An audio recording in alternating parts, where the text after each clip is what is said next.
Estimados estudiantes, la Cátedra de Ciencias Químicas les dará bienvenida a esta videotutoría. En esta ocasión estudiaremos los estados de la materia. Comencemos. La química estudia la materia. Podemos pensar en la materia como todo el material físico que compone el universo.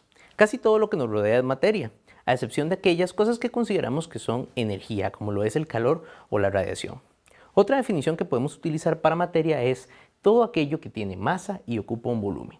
Y aquí vamos a introducir dos conceptos que van a ser fundamentales para el estudio de la química, la masa y el volumen. Definimos la masa como la medida de la cantidad de materia de un cuerpo. Por otra parte, el volumen es la medida de la cantidad de espacio que ocupa un cuerpo. Así entonces decimos que la materia necesita tener una cierta cantidad de masa y ocupar un espacio en el entorno que nos rodea. En la naturaleza podemos encontrar a la materia en tres estados, que son el estado sólido, líquido y gaseoso. Vamos a comenzar estudiando el estado sólido. El estado sólido se caracteriza por presentar una estructura rígida y ordenada. Tal como lo podemos ver en la imagen que tenemos en pantalla, las partículas que componen a la materia sólida están muy ordenadas, empaquetadas y muy cerca unas de otras. La distancia entre cada una de ellas es muy pequeña y eso genera que tengan muy poca libertad de movimiento. A partir de esta estructura entonces aparecen dos características de los sólidos. Van a tener forma definida y van a tener también volumen definido. ¿Qué significa forma definida? Que su forma no va a variar a menos de que haya un factor externo que varíe esa forma. Lo mismo podemos decir acerca del volumen. Vamos a ir ejemplificando cada uno de estos estados de la materia pensando en una de las sustancias más comunes en la naturaleza, que es el agua. Si pensamos en el agua, en estado sólido tendríamos entonces el hielo. En el hielo, las partículas que componen a la materia se encuentran fuertemente unidas y empaquetadas con poca libertad de movimiento, lo que le da una forma definida y un volumen definido. El segundo tipo de materia que vamos a discutir es el estado líquido. En el estado líquido vamos a tener una estructura que no es ordenada. Aquí las partículas ya se encuentran separadas más unas de otras, tienen un poco más de libertad de movimiento, pero sin embargo siguen interaccionando entre sí. Esto le da dos características importantes al líquido. Va a tener forma indefinida, pero va a tener un volumen definido. Si pensamos en el agua, en su forma líquida, tenemos que el agua no tiene una forma definida, sino que va a tomar la forma del recipiente que lo contenga. Si colocamos el agua en una botella, tomará entonces la forma de la botella. O si lo colocamos en un vaso, tomará entonces la forma del vaso. Inclusive si nosotros colocamos el agua sobre una superficie plana, entonces el agua también va a tomar esa forma plana.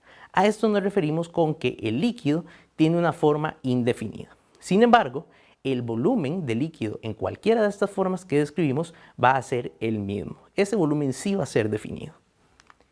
El último estado de la materia que vamos a considerar es el gas. En este tenemos una estructura no ordenada, similar a la del líquido. Sin embargo, aquí las partículas se encuentran más separadas unas de otras y presentan mucho mayor libertad de movimiento en comparación con los líquidos y con los sólidos. Eso genera que el gas tenga entonces una forma indefinida, de la misma forma que el líquido, o también vamos a tener un volumen indefinido en este caso, a diferencia de los líquidos. Si pensamos en la naturaleza, podemos hablar del agua en su forma gaseosa, que es el vapor de agua. Ahora, cuando decimos forma indefinida, nos referimos a que en el gas se cumple lo mismo que en el líquido. El gas va a tomar la forma del recipiente que lo contenga. En el caso que hablamos del volumen indefinido, nos referimos a un factor que llamamos compresibilidad, o decimos que los gases son compresibles. Esto quiere decir que nosotros podemos tomar el espacio entre las partículas de gas y obligar a que estas partículas se acerquen, reduciendo así el espacio que existe entre ellas. En ese proceso estamos entonces comprimiendo un gas. Si reducimos el espacio que hay entre las moléculas, entonces también estamos reduciendo su volumen. Así como un gas se puede comprimir, también se puede expandir si logramos alejar a las moléculas unas de otras y así incrementar el espacio que las separa. Estos tres estados son lo que consideramos los estados clásicos de la materia según los estudios de química. Ahora, es importante que conversemos también sobre los cambios que pueden ocurrir de un estado de la materia a otro. Consideremos que tenemos los tres estados que hemos discutido, el estado sólido, el líquido y el gaseoso. El proceso en el cual una muestra de materia pasa de estado sólido a estado líquido lo llamamos fusión. El proceso en el cual el líquido se convierte en un gas lleva el nombre de evaporación. Podemos pensar también en procesos contrarios al que acabamos de describir. El paso de un estado gaseoso a un estado líquido lleva el nombre de condensación. Y el paso de un estado líquido a un estado sólido lleva el nombre de solidificación. Podemos pensar también en un cambio de estado directamente de sólido a gas sin tener que pasar por el estado líquido. A este cambio lo llamamos sublimación. Y al cambio de gas a sólido lo llamamos sublimación inversa. Todos estos cambios de la materia están relacionados con la manera en que la energía afecta a la materia y hace que sus partículas ya sea se separen cada vez más o se vayan uniendo cada vez más. Vamos a nombrar el cambio de estado de la materia que ocurre para cada uno de los siguientes escenarios. Primero tenemos un cubo de hielo que se derrite en un día caluroso, tenemos lo que ocurre cuando el vapor de agua toca una superficie fría, que se forman gotas. Tenemos que una mezcla de metal fundido se coloca en un molde y se deja enfriar. Y tenemos que la naftalina es un sólido que pasa a la fase gaseosa con facilidad. En el primer caso tenemos que un cubo de hielo se derrite en un día caluroso. El cubo de hielo se encuentra en estado sólido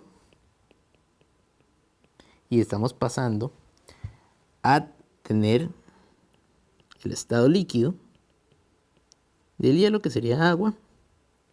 Por lo tanto, entonces, este proceso corresponde a una fusión.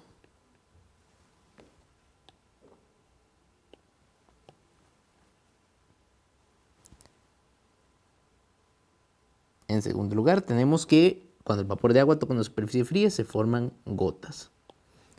En este caso, el vapor de agua se encuentra en estado gaseoso y está pasando a formar gotas, que son un líquido. El cambio de estado gaseoso a estado líquido lleva el nombre de condensación.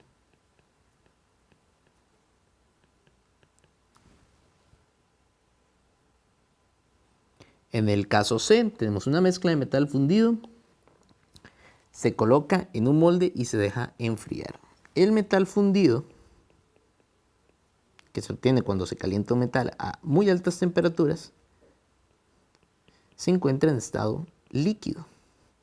Y al pasar a un molde y dejarse enfriar, entonces se va a volver un sólido. El cambio de líquido a sólido lleva el nombre de solidificación.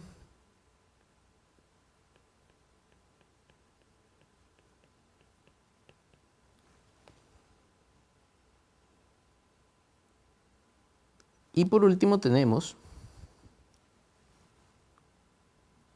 que la naftalina es un sólido que pasa a la fase gaseosa con facilidad.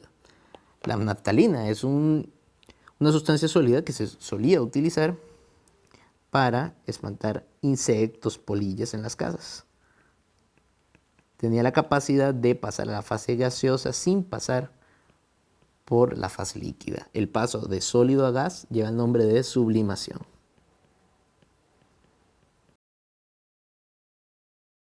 De parte de la Cátedra de Ciencias Químicas esperamos que esta videotutoría haya sido de su utilidad. Muchas gracias.